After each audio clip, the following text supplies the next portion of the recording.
Olá, sejam bem-vindos ao segundo episódio do EduTalks, o podcast da EduSoft. Esse podcast é em comemoração aos 40 anos de EduSoft e hoje, um episódio especial, recebemos aqui o Lenzi, Thiago Lenzi, PO da EduSoft. Seja bem-vindo, Lenzi. Obrigado. E também recebemos hoje o professor Barreto, que é diretor de Tecnologia e Inovação da Unifacip, cliente da EduSoft aí há um bom tempo. Seja bem-vindo, professor Barreto. Obrigado pelo convite. Então, gente, hoje a gente vai falar sobre um tema bem bacana, que é a tecnologia trazendo a inovação para a gestão educacional. Professor Barreto, fala um pouquinho aí sobre essa trajetória, desde aluno, o professor Barreto aí que tem graduação, pós-graduação, é mestre na área de tecnologia e desenvolvimento de software, Fala um pouquinho aí sobre toda essa trajetória desde aluno até se tornar professor e, por último, aí, diretor de tecnologia. Vou traçar e tentar ser o mais breve possível, traçar um paralelo aí dessa evolução aí de aluno a diretor de tecnologia, como é que eu vim parar nesse cargo, Quando você trabalha com tecnologia, lá atrás, quando nós trabalhávamos enquanto aluno, nós tínhamos uma tecnologia nova que estava vindo para o Brasil, que chamava internet. Então, quando nós começamos a trabalhar, que eu era aluno, foi a chegada da internet. Então, eu acompanhei toda essa evolução que teve, Passei por todos os cargos de tecnologia que vocês possam imaginar. Eu fui desde técnico de TI, onde eu montava a rede Novell. Depois fiz a faculdade, fui desenvolvedor de software em COBOL e depois Delphi 7. Depois vim a ser gestor de equipe, depois vim diretor de equipe, depois, ao terminar o mestrado, em sistemas de informação e gestão do conhecimento, sempre buscando mais conhecimento nessas especializações, nesses cursos que a gente faz. A gente ingressou na vida acadêmica também para buscar mais conhecimento também, Então, essa virada para professor aí também foi uma trajetória que eu tive que abrir um viés aí mais educacional, porque quando você é desenvolvedor, você trabalha muito só a parte de desenvolver e apresentar aquilo que foi solicitado, E hoje você passa pelo processo de implantação, pelo processo de ensinar essa implantação, os passos, os processos, a gestão. Então a internet hoje, cara, ela serviu muito como essa base, como essa plataforma, não só de informação, mas de conhecimento e de transformação mesmo educacional. Quando você pega algumas bases que você tem tecnológicas, você percebe que a internet foi uma das poucas tecnologias que mudou as 5 bases, mudou a indústria, mudou o comércio, mudou a educação, mudou o entretenimento, mudou a forma com que nós nos relacionamos com o governo, então ela mudou toda uma base de uma sociedade. Então essa parte educacional nossa hoje, ela é extremamente importante, aliado a parceiros que nos auxiliem nessa gestão aí, E aí é onde entra a EduSoft na Facip, essa parceria nossa educacional. Ah, bacana.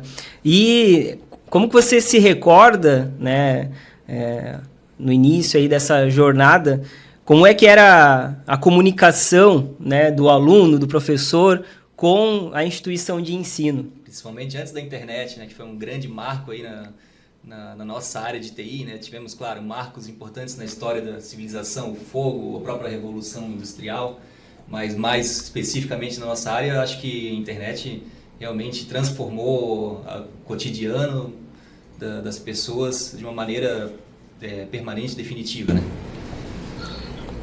Lenzi, respondendo a sua pergunta, cara, a internet ela foi fundamental. Você fala do fogo, eu sempre cito isso em sala de aula, na parte quando eu ministro aula de sistemas de informação, que nós tivemos o fogo, a roda, quando o homem aprendeu a agricultura de subsistência, revolução industrial e a internet. Então foram esses 4 fatores que mudaram toda a sociedade e direcionaram onde nós estamos hoje, Então você pega essa gestão que nós vimos lá atrás como aluno, cara, que você tinha uma comunicação, chega a ser inimaginável hoje, cara. Eu lembro da primeira reportagem que eu vi do e-mail quando chegou no Brasil. O Brasil foi em 1998 ou 99, não lembro agora, havia 200 usuários de e-mail. Fora isso, era carta, ligação, orelhão, aqueles cartões telefônicos para nós ir no orelhão. Eu lembro eu ligando para minha namorada, esses cartões de orelhão. Então, essa era uma comunicação, não era uma comunicação efetiva, mas era a comunicação que nós tínhamos na época. Hoje, com essa transformação, a partir de 2010, quando nós entramos na era da informação, ela se acentuou demais, né? Hoje a informação está aqui e já está lá na frente, e quando ela chega num terceiro, num quarto hub, ela já está muitas vezes desatualizada. Então, hoje, a nossa informação ela precisa ser em tempo ágil, rápido e de qualidade, para que as ações possam ser efetivamente executadas com sucesso. Não, bem interessante, até você falou aí sobre a questão do e-mail. A Edsoft, nesses 40 anos, ela tem algumas histórias, né? E aí, uma das histórias que sempre o pessoal conta, em especial o consultor Vitor, né? Que já está há 18 anos aí na Edsoft, ele trabalhou no suporte numa época que a licença do sistema ela era atualizada por telefone, porque as instituições na época não tinham e-mail, né? Então, tinha uma época ali que acabava a licença, né? Eu tinha que atualizar a licença do sistema, o pessoal ligava e era uma licença com 250 caracteres, e aí ele falava 3, 4, B, C, ia falando, chegava no final, não dava certo, né? Vamos começar de novo, né? Então, a gente vê como que... E assim, é coisa de 15, 16 anos atrás, relativamente pouco tempo, né? Mas para a tecnologia é muito tempo. Então, a gente está falando aí de coisas que hoje ninguém imagina que era dessa forma, né? Então, como que evolui, né? E a gente muitas vezes para pensar como que vai evoluir ainda, né? Então, a evolução ela é tão rápida que a gente fica imaginando o que vai ser daqui 10 anos, né? O quanto que vai estar evoluído, porque se a gente for pegar a questão de inteligência artificial, por exemplo, pegar algo que estava sendo criado há 1 ano atrás e hoje a gente já vê uma evolução gigantesca, né? Então é algo bem interessante o quão rápido a tecnologia ela evolui, né? Acho até que a internet contribui não só para essa parte de comunicação, né? A gente está falando aí já de um período pós-internet, né? Onde teve uma transformação acentuada, mas imagina então pré-internet, né? Como que era essa comunicação, mas também se a gente for levar para outros aspectos, né? Como era pesquisar, né? As fontes de pesquisa estavam restritas 100% a bibliotecas ou às vezes algumas revistas científicas. Hoje a gente tem uma gama, uma quantidade de informações tão grande que o principal processo acaba sendo mais você validar a autenticidade e o valor daquela fonte do que propriamente achar a informação que você está procurando, né? Perfeito, mas hoje, eu falava disso em sala de aula esses dias. O nosso desafio hoje é filtrar a informação útil, que é essa que nos embasa para tomar as decisões, para formular uma ação. Então, hoje um dos desafios maiores nossos é separar essa informação útil, né? Quando você fala de antigamente do e-mail, eu lembro dos nossos desafios como eram, né? Por exemplo, quando eu entrei na academia, entrei como professor, passei por todos os processos, professor, coordenador, diretor de unidade, diretor agora do grupo. Então, tudo isso demanda comunicação. A comunicação nossa direta com o próprio aluno, por exemplo, você precisa tirar uma dúvida rápida do aluno. Hoje você tem, através dos portais, né, você conversa rápido com o aluno, não tira, ele já chega para você. Não existe outra maneira de você acentuar um trabalho do que você fornecer informação, subsídios, né? E voltando na afirmação anterior do João, falando sobre inteligência artificial, hoje a inteligência artificial, o que nós tínhamos até poucos dias atrás, saiu um vídeo do Will Smith, o que a inteligência artificial fazia há 1 ano atrás e o que ela faz hoje, né? Então nós tínhamos lá uma inteligência artificial que estava engatinhando e nesse 1 ano a evolução dela foi exponencial. Então, o que vai acontecer daqui para frente é de se acompanhar assim, muito de perto, de estar com uma lupa e trazer isso para a parte educacional. Porque hoje, a mesma forma com que você ensina o aluno, não é a mesma forma com que eu aprendi lá atrás, ou que professores aprenderam tempo atrás. Final de semana agora eu estava dando aula na pós-graduação, nós temos uma pós-graduação de docência no ensino superior, e eu falava muito sobre isso, sobre as formas de educar, as bases de pesquisa, as bases de informações, como você me falou antes, Vitor. Eu lembro, quando eu tinha que fazer trabalho, era biblioteca. Você ia lá, falava com o bibliotecário, pegava 2, 3 a 5 livros, você tinha lá uma semana para depois devolver na biblioteca, e eram as suas bases de pesquisa. Hoje não, hoje você está aí com uma vasta gama de ferramentas que te fornecem informação boa, informação de qualidade, mas em contrapartida nós temos aí um grande problema que eu falo, que é as redes sociais. Porque se você pegar hoje, nós estamos sobrecarregando o nosso cérebro hoje com informação não útil. E o nosso cérebro é exatamente um pendrive. E ele vai absorver, e vai chegar um momento que ele vai dar disque full, ele vai encher. Então, hoje, a formação, nós precisamos filtrar isso. Então, eu até falava que muitas vezes o aluno ele não está preparado para fazer esse filtro de informação. Né? Então, por isso a importância de você ter ferramentas que auxiliem ele nesse processo, de trazer as informações úteis para ele. A gente percebe que em diversas esferas da sociedade, a informação chegou num ritmo tão rápido que as pessoas ainda não aprenderam a lidar com essa informação. A gente vê crianças com ansiedade pelo excesso de informação, propriamente, né, como consequência disso, a educação, né, que os pais trazem para as crianças. Eu acho que isso tudo hoje está sendo objeto de estudo que vai trazer resultado daqui talvez a uma década, meia década, aonde a gente vai ter mais elementos para poder, nesse exemplo, né, educar melhor os filhos num sentido de controlar essa ansiedade na base que os estudos nos trouxerem, né? E tem outra questão que até você trouxe, questão da rede social, né? E ela impactou bastante também na questão de marketing, de captação de alunos. Hoje você pesquisa algo de interesse ali, um curso que você está pensando em fazer, chove milhões de anúncios, né? E você não consegue nem escolher o que exatamente você quer fazer, né? De tanta informação que traz a partir de uma simples pesquisa de algum curso que você tem interesse. A rede social hoje ela tem dois viés, né? Que é aquele de entretenimento e aquele que você acaba pesquisando algumas coisas. Só que, comercial, né? Eu estou falando da parte usuário, daí temos as empresas que tem o lado comercial. Hoje a grande problemática que eu vejo na rede social vamos pensar enquanto faculdade. Em faculdade eu tenho que estar onde o aluno está. O aluno ele está hoje na internet. Ele está nas redes sociais, quer queira ou não. Então, nosso público está lá, então eu preciso marcar a minha posição lá.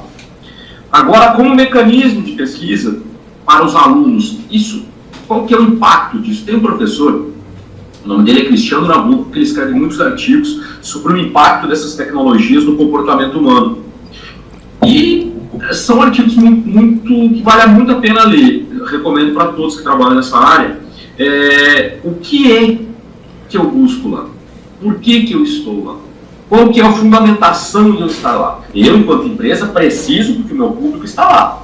Antigamente, quando não havia rede social, você queria estar onde o seu aluno estava, o seu público estava, você precisaria ir num evento, panfletar, fazer uma série de coisas para chamar a atenção dele. Hoje ele está lá na rede social, então você precisa estar lá.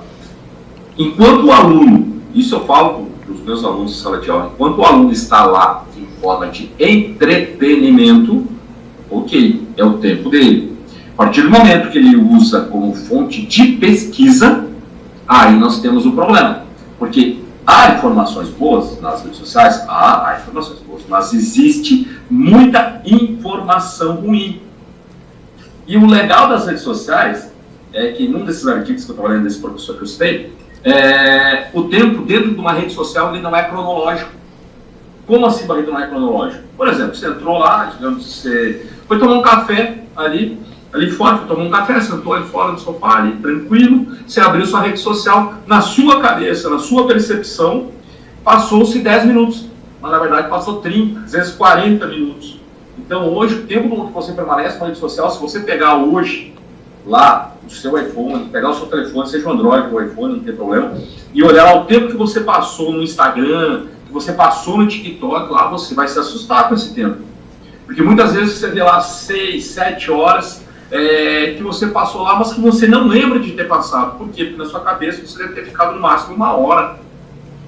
E isso nós temos pesquisas já que comprovam que nós, brasileiros, somos o segundo povo que mais permanece e mais consome rede social no mundo, o segundo.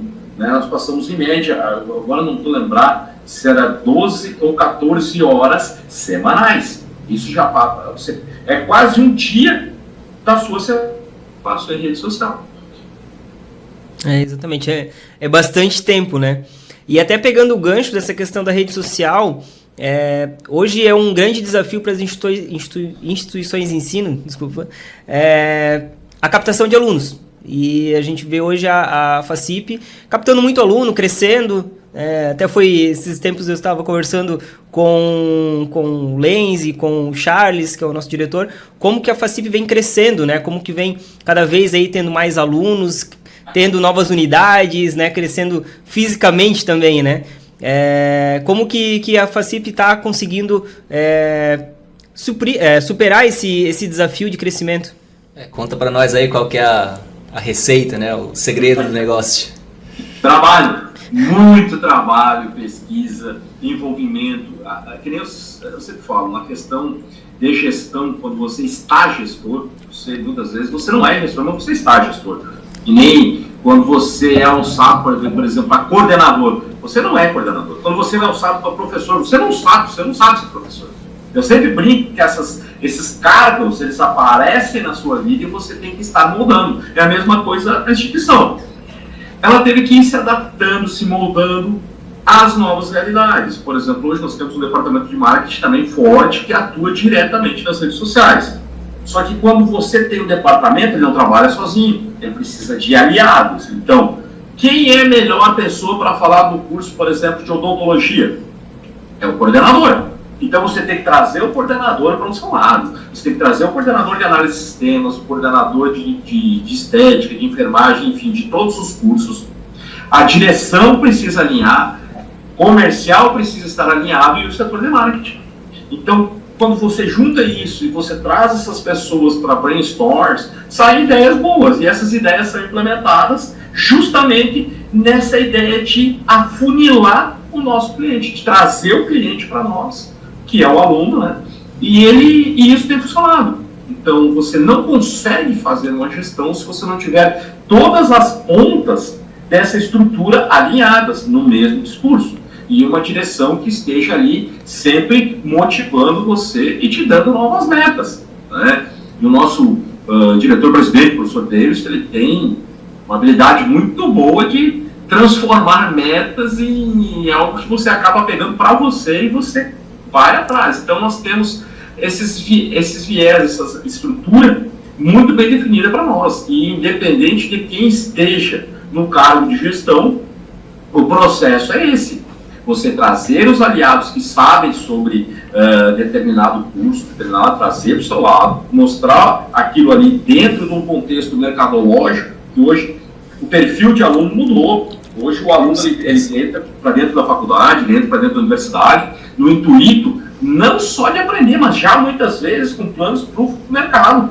E aqui os nossos professores todos, quer dizer, todos, acho que 90%, são de mercado, que atuam no mercado, então sabem as realidades. E isso é um dos diferenciais que a gente sempre fala da FACIP, que aqui os professores, nossos coordenadores, todos são de mercado. Todos vieram do mercado para aprender a ser professor. E aí eu volto na minha fala inicial. Nenhum de nós está preparado quando entra para ser professor. Eu lembro quando eu virei professor.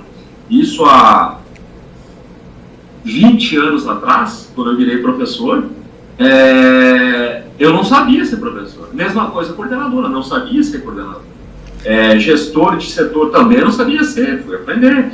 Ser diretor de uma estrutura que nem a nossa, que são várias unidades mais a escola, diretor do grupo. Então, você pega isso e você vai agregando a sua vida profissional.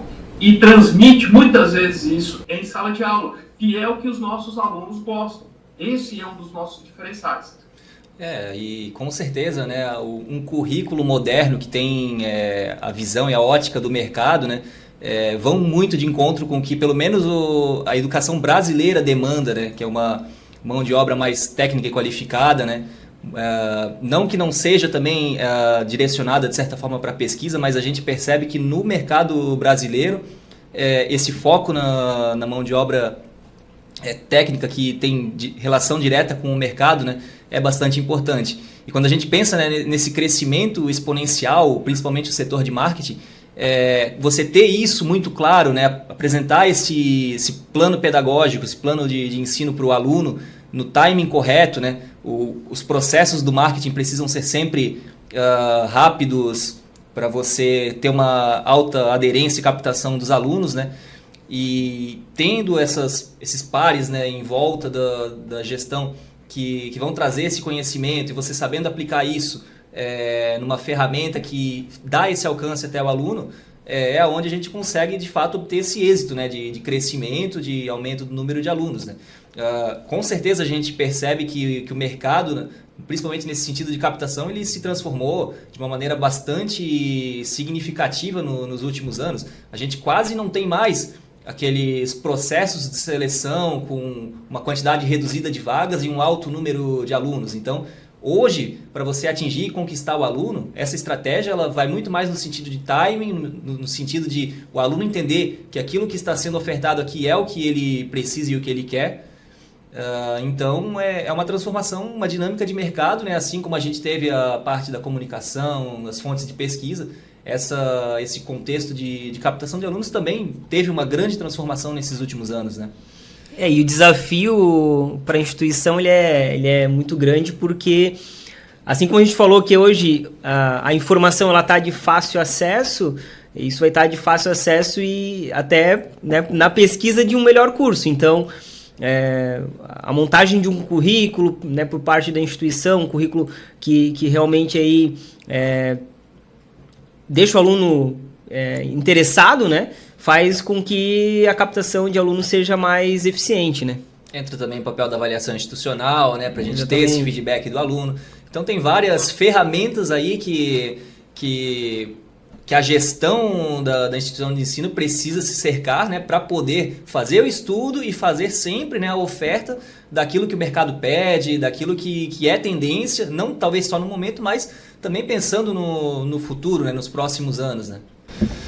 O grande diferencial, Thiago, João, que eu vejo é que tem que fazer sentido para o aluno. Se ele olhar um currículo, olhar uma proposta pedagógica, olhar um quadro docente e aquilo ali fizer sentido para ele, não é, e olha, anotem o que eu vou dizer, aquilo ali não é valor ou preço que vai definir a escolha do aluno. É o que faz mais sentido para ele. Por que eu falo isso com muita segurança? Por causa que eu fui presidente da CPA, né, que é a Comissão Própria de Avaliação, por muito tempo. Então eu conversei muito com alunos, eu compilei dados de alunos de questionário. Então hoje o aluno, vocês sabem, nós temos uma vasta oferta de cursos. Hoje você precisa ter, é que nem você é profissional no mercado, você precisa ter o seu diferencial. E a instituição não é muito diferente. Você precisa ter os seus diferenciais muito bem enraizado para que quando você apresente uma proposta para o aluno, muitas vezes ele já sabe, porque foi um amigo, porque foi o pai dele que estudou aqui. Esses dias eu fui dar uma aula e um menino levantou a mão e ele falou: professor, o senhor deu aula para o meu pai. Então assim, você começa a entender esse processo no sentido do aluno, na visão dele, de fazer sentido para ele aquilo na vida dele, se aquilo ali vai agregar um propósito, porque se você pegar hoje, a nossa oferta é muito grande. Então você precisa ter esses diferenciais. Quando eu falei dos nossos professores que são de mercado, eu estava lembrando aqui o professor Reginaldo, ele é professor do quadro de Direito, e ele é o vice-presidente da OAB aqui da nossa região. A nossa coordenadora de biomedicina atuou mais de 20 anos em laboratórios. Se você pegar aí nossos coordenadores, o Diodonto, por exemplo, ele foi cirurgião dentista aqui por mais de 20 anos. Então são todas pessoas que estão preparadas profissionalmente, que têm as habilidades e as competências, que são formadas na área, logicamente, né, com titulação. Então você pega isso, é um ponto. Você pega a proposta pedagógica. Uma outra coisa que é importante é você analisar os históricos dos ex-alunos, dos alunos egressos. Você pega, por exemplo, hoje, eu falo do curso de análise de sistemas, que eu fui coordenador por muito tempo, por 8 anos, nós temos alunos de Portugal, na Holanda, São Paulo vários, no Brasil inteiro, todos com sucesso. Então nós pegamos isso e compilamos tudo, que nem a gente fala, é a essência da FACIP. Não só o aluno concluinte, né, mas também o egresso que eventualmente não teve continuidade no curso, para também um outro desvio de uma outra situação de correção de rota, né, que sempre pode ser importante para a instituição, né? E o importante de tudo isso que a gente falou, né, desse quadro docente, né, da FACIP, porque o aluno ele entra, mas se também o que está sendo vendido não atender, ele acaba saindo, né? Então, não fizer sentido para ele, ele desiste. Exatamente. Então, né, o que é vendido tem que ser entregue, né? E é assim que a instituição mostra aí o crescimento dela, né? Então, fazendo um trabalho sério e assim por diante.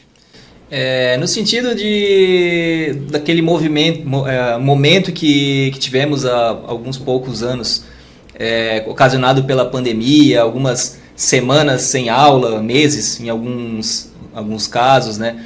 A gente percebeu, lógico, até ficou bem nítido para toda a sociedade, né, que tanto na esfera do trabalho quanto da educação teve um aumento gigantesco tanto na educação quanto no trabalho à distância, né? Trabalho de casa, educação de casa, né?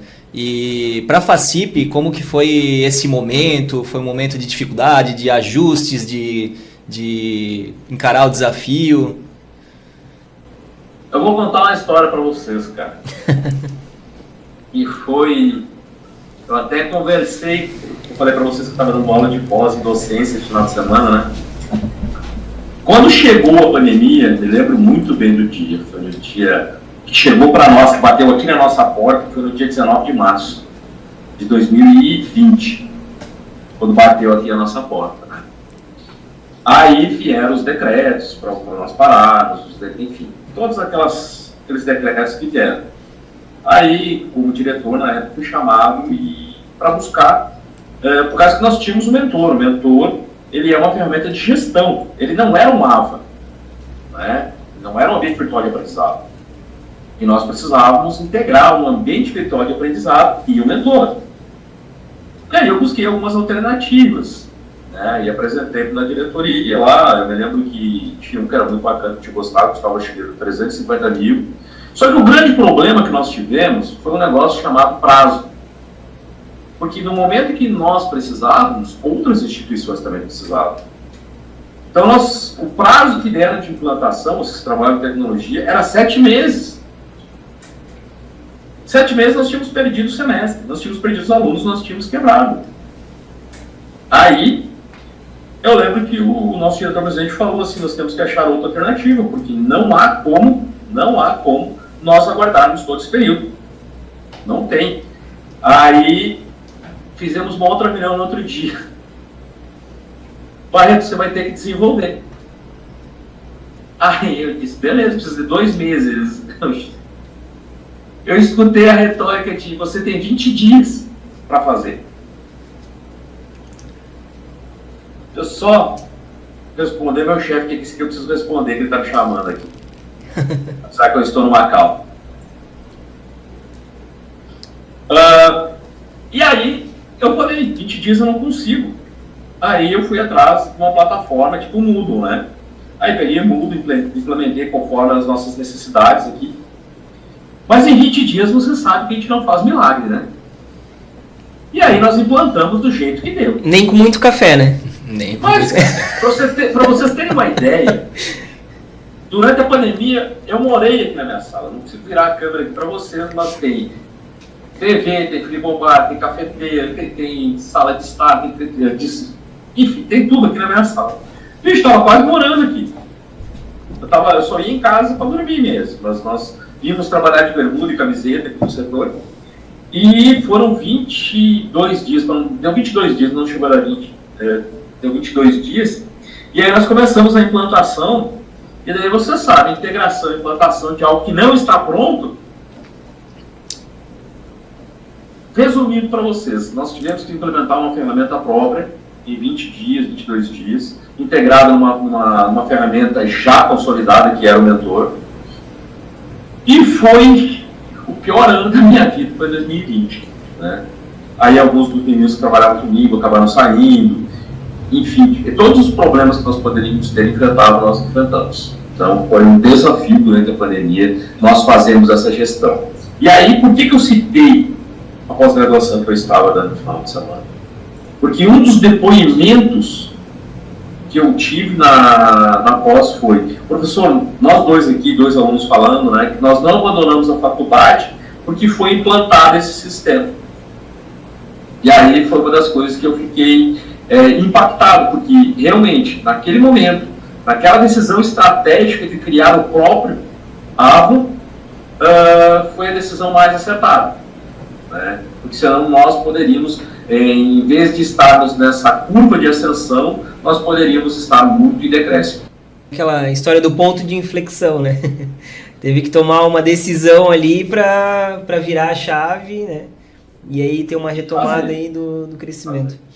E como você vê hoje, você comentou, né, usando o Mentor, né?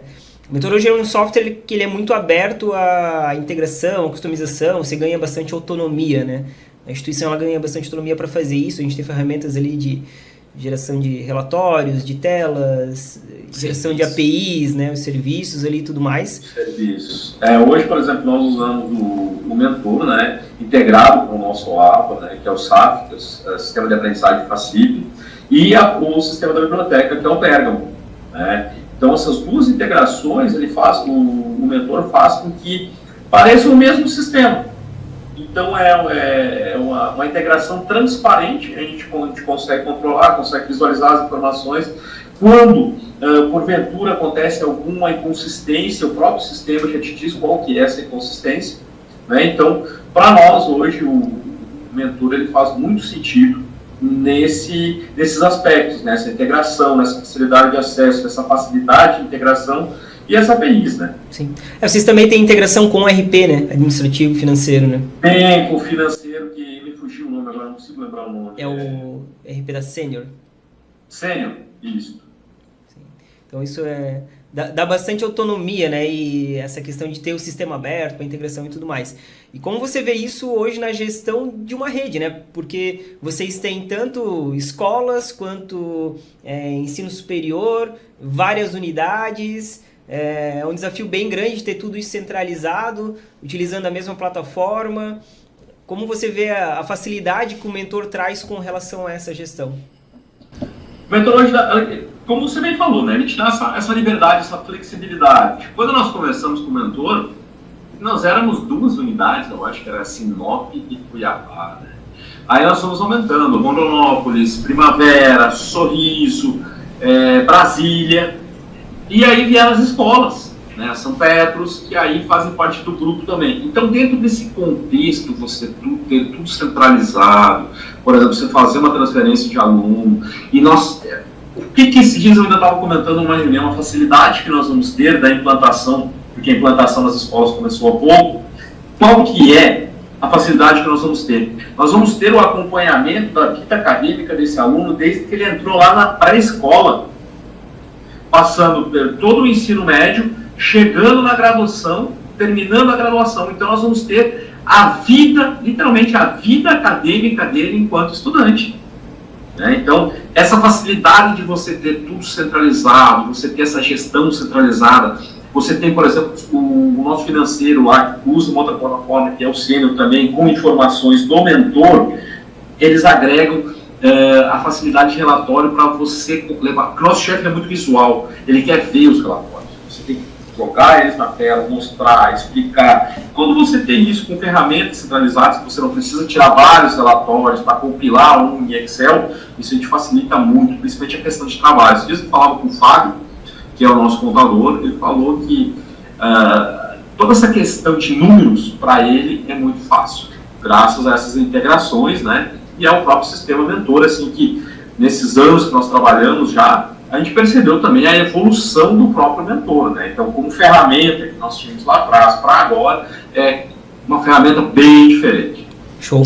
E toda ferramenta de mercado que preza, né, que pretende abraçar não só instituições, mas empresas de grande porte, precisa estar aberta e facilmente adaptável às mais diversas integrações, porque aquele formato de você ter um software único que faz absolutamente tudo, como a gente tinha até há uns bons anos atrás, hoje é praticamente inviável, uma vez que quase que todos os aspectos da nossa vida estão informatizados, né? Sim. As empresas acabam se especializando em algumas áreas. Então, hoje a Edsoft ela é especializada em gestão educacional. Então, no teu caso ali, o AVA é um software proprietário de vocês, mas que atende totalmente a necessidade da FACIP dentro da regra de negócio que vocês estabeleceram, né? O RP administrativo, ele faz muito bem o papel lá do contas a pagar, do compras, de suprimentos e tudo mais, né? Então, cada um no seu quadrado, né? Cada especialista no seu quadrado. Isso que eu ainda conversava com a Jaqueline hoje de manhã, porque nós estamos implantando mais um módulo do mentor, que é a parte de diplomas. É essa adequação à legislação que a Edsoft também tem o cuidado de fazer, né? Porque como o Thiago estava falando, se você hoje pega sistemas engessados, eles não viram no mercado. Hoje, se você pegar uma outra instituição de ensino, padrão da nossa, do porte da nossa, ele vai ter processos diferentes. Então, os softwares de gestão, eles precisam estar enquadrados ou darem a flexibilidade para que os fluxos de processo de cada uma das unidades ou cada uma das entidades se adequem ao software, né? O software se adequa a eles, então precisa dessa flexibilidade. Nós, quando nós optamos pela troca de sistema, que antigamente nós usávamos, foi dada a essa engessabilidade, que era engessado, a gente não conseguia ter evolução no software, como eu citei antes, que o mentor nos acompanha nessa evolução.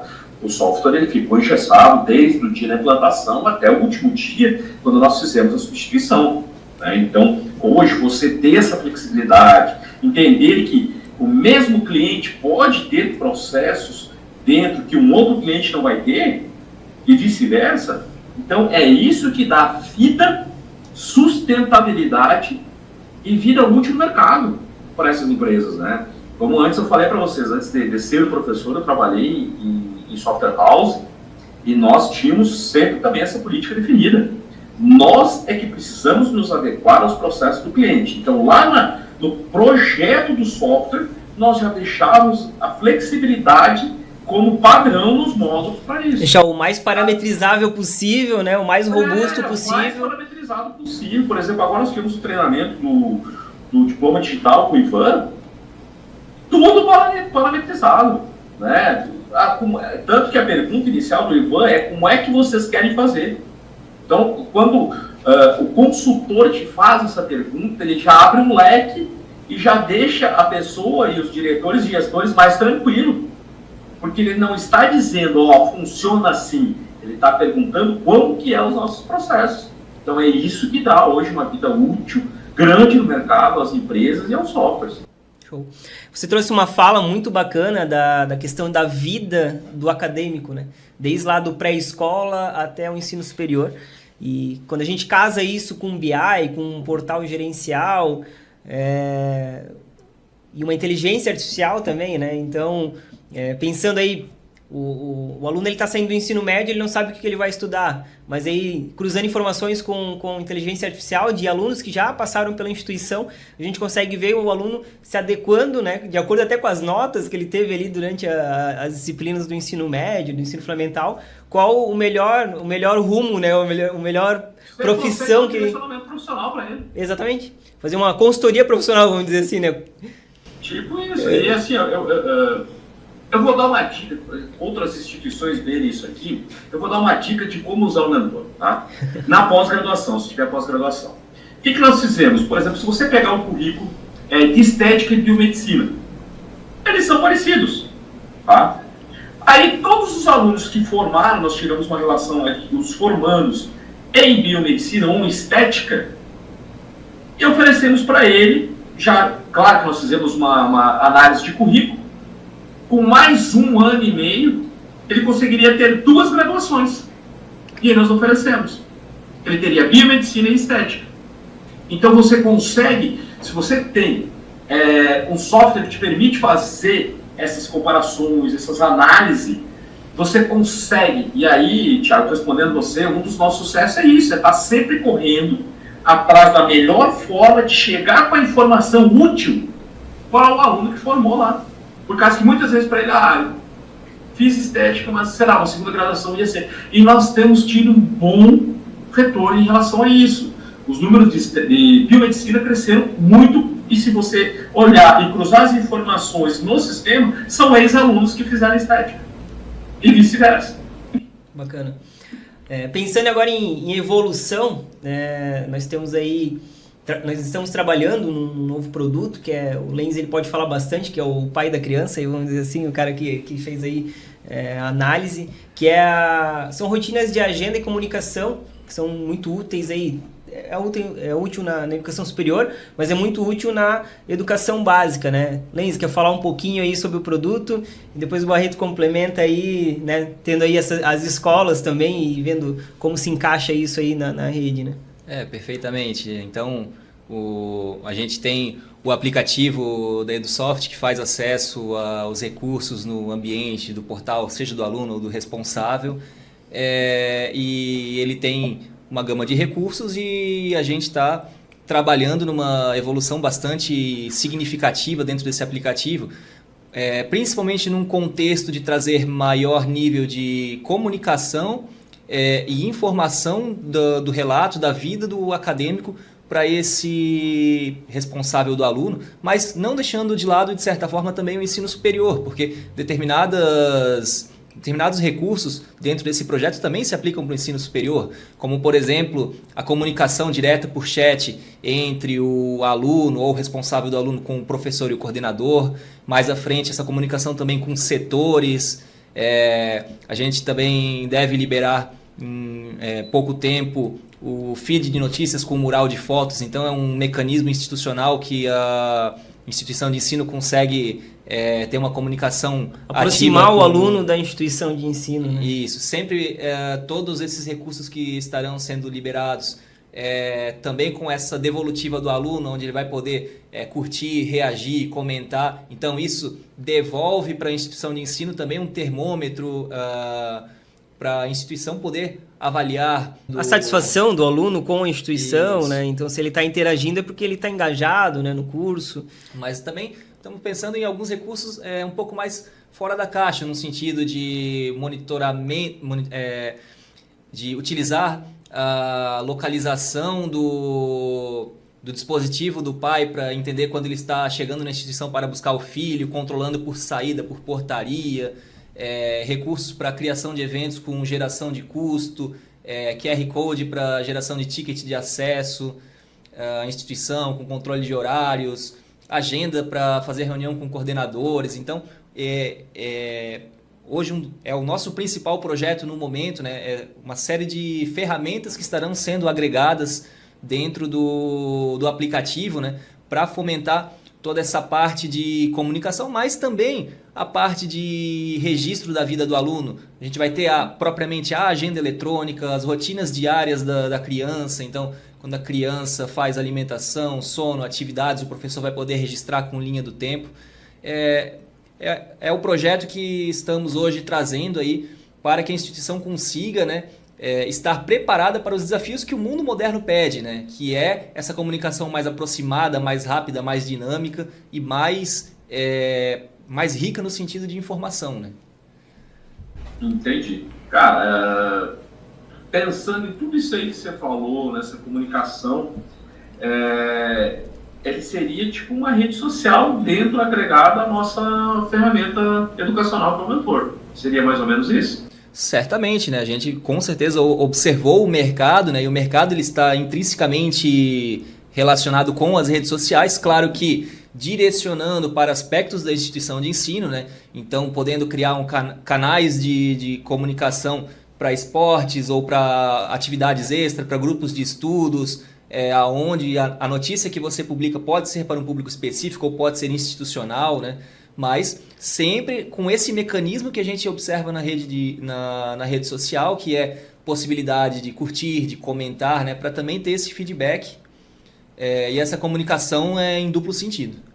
Entendi. Porque hoje nós temos um mecanismo de comunicação ali, mas ele é muito aberto, né? Nós temos lá as mensais que a gente envia pelo mentor, por exemplo, lá período de matrícula, essas coisas, mas é algo muito genérico. Com essas possibilidades aí que você está abrindo aí, nós vamos ter que pensar em novas aplicabilidades, cara. Mas é muito bom. Ajuda bastante na comunicação, né? E é uma das coisas que hoje nós sentimos falta realmente por exemplo, o aluno X lá, ele precisa entregar alguma documentação da secretaria. E esses dias até nós conversávamos para isso, que nós precisamos melhorar essa forma da secretaria conversar diretamente com determinados nichos, que pode ser setores, ou com um determinado grupo de alunos, por exemplo, sei lá, de educação física ou de medicina, enfim, qualquer um desses. Bacana. Perfeitamente, né?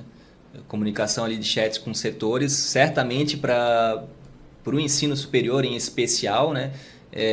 Você consegue abreviar bastante esse processo, né?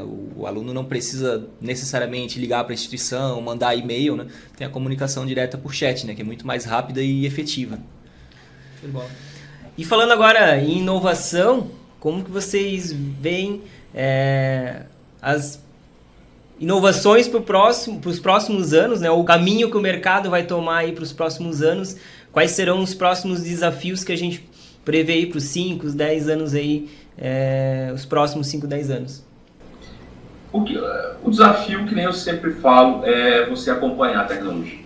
Você acompanhar. Ontem, eu conversava com alguns amigos lá, né, que trabalham com tecnologia, em cargos de gestão. Você não tem falta de emprego, pelo menos aqui no Mato Grosso não. Você tem falta de pessoas que saibam trabalhar com tecnologia.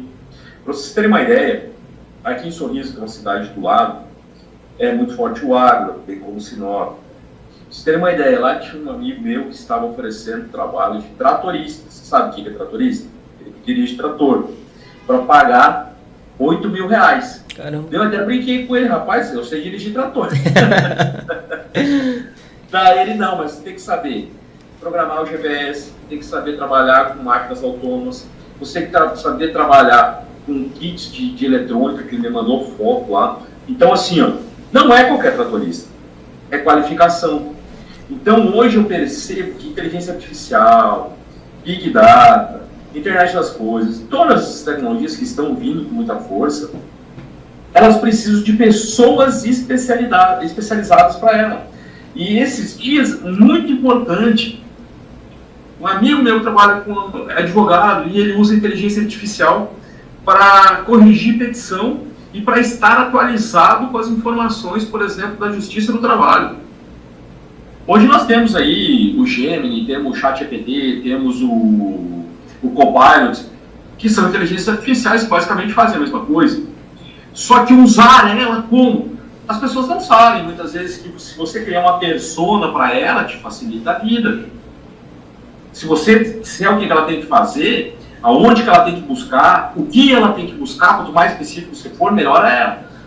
Quando você cria, por exemplo, né, nesse caso, seu amigo advogado, lá ele criou para que todo dia saiam as principais decisões, essa inteligência artificial busca para ele as principais decisões tomadas na Justiça do Trabalho, as principais notícias, o que está mais de relevante, o que aconteceu nas últimas 24 horas. Então, quando ele chega no escritório, ele já atualiza.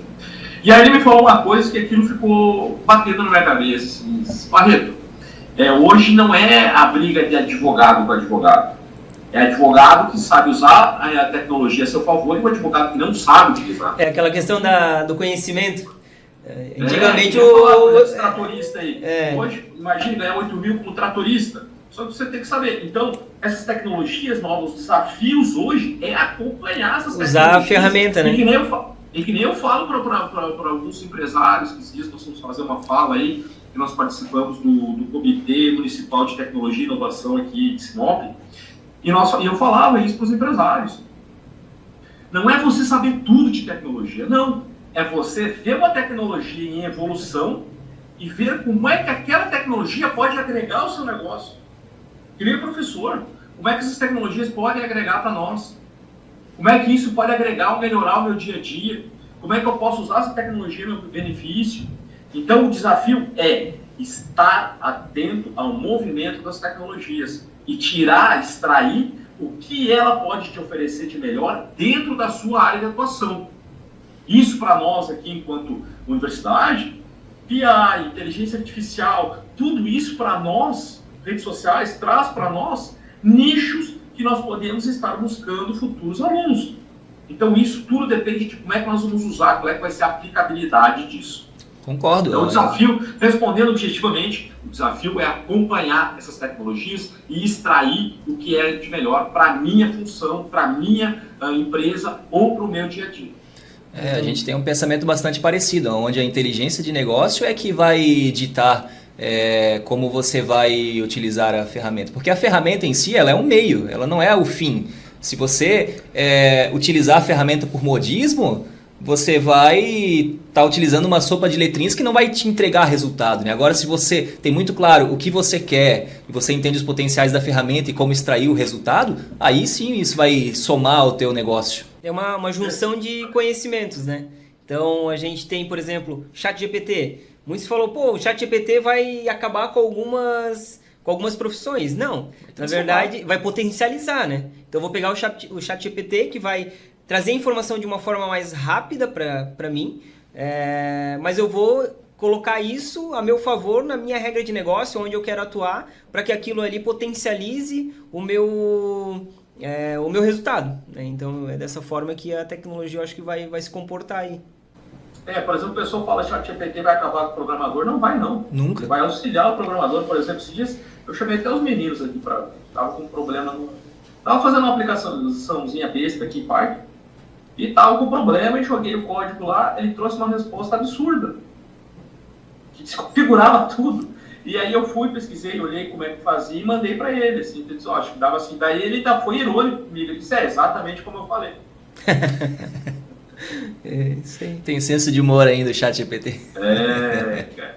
Então, se você não sabe, é que nem eu sempre falo, você tem que saber a base. Se você souber a base, o resto você vai agregando. Então, isso aí eu sei direto lá.